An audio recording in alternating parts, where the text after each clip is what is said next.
कभी कभी ज़िंदगी तुम्हें एक ऐसे कमरे में बंद कर देती है जहाँ बाहर की हर खिड़की किसी और की दुनिया दिखाती है, लेकिन तुम्हारी नहीं।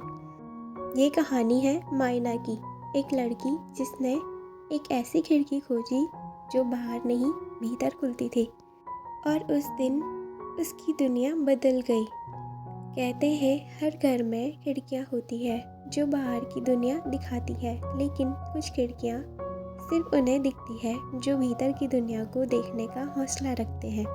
एक पुराना गांव था जहाँ एक अकेली लड़की रहती थी जिसका नाम था मायना, जो हर दिन एक बंद कमरे में बैठी रहती थी। मायना के कमरे में 8 खिड़कियाँ थी। हर खिड़की से बाहर कुछ न कुछ दिखता था। किसी से स्कूल की घंटियाँ सुनाई देती, किसी से झगड़े, किसी से लोग जो भाग रहे थे अपने अपने कामों में। पर मायना बस बैठी रहती। वो अंदर से जानती थी ये खिड़कियाँ उसकी नहीं है, ये सब उस दुनिया की थी जो उसे समझती नहीं थी।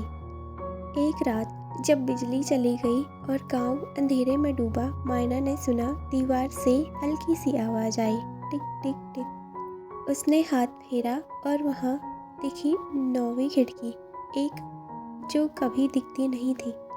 धीमी सी मैजिकल सी खड़ाक की आवाज़ से जैसे दरवाज़ा खुलता है, वो खिड़की बाहर नहीं भीतर खुलती थी।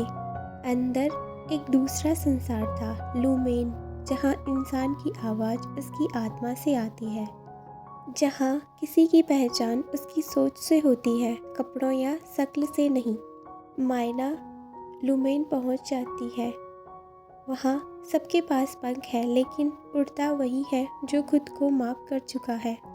मायना ने वहाँ अपनी परछाई को देखा। परछाई बोली, तू कब तक खुद को दूसरों की खिड़कियों से देखेगी? क्या तू जानती है तेरा सपना क्या है? मायना चुप रही। पहली बार उसकी आंखों में आंसू नहीं, रोशनी थे। लूमेन का एक नियम था, जो अपनी आत्मा को पहचान ले वो वापस लौट सकता है, और दुनिया की कोई भी खिड़की उसके लिए बंद नहीं रहती। अब उसकी आंखों में नई खिड़की थी जो उसने खुद खोली थी। अब वो दूसरों से नहीं, खुद से खुद जुड़ चुकी थी।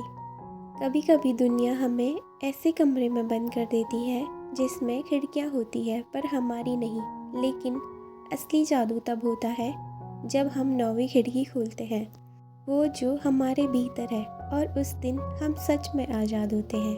शायद तुम्हारे पास भी ऐसी खिड़कियाँ हो जो दुनिया दिखाती हो लेकिन तुम्हें नहीं समझती।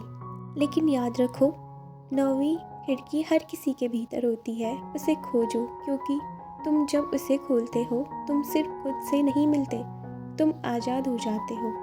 अपने भीतर की खिड़की खोलो, शायद वहाँ एक पूरी नई दुनिया तुम्हारा इंतज़ार कर रही है। अगर ये कहानी तुम्हारे दिल को छू गई हो तो लाइक, सब्सक्राइब और शेयर ज़रूर करें।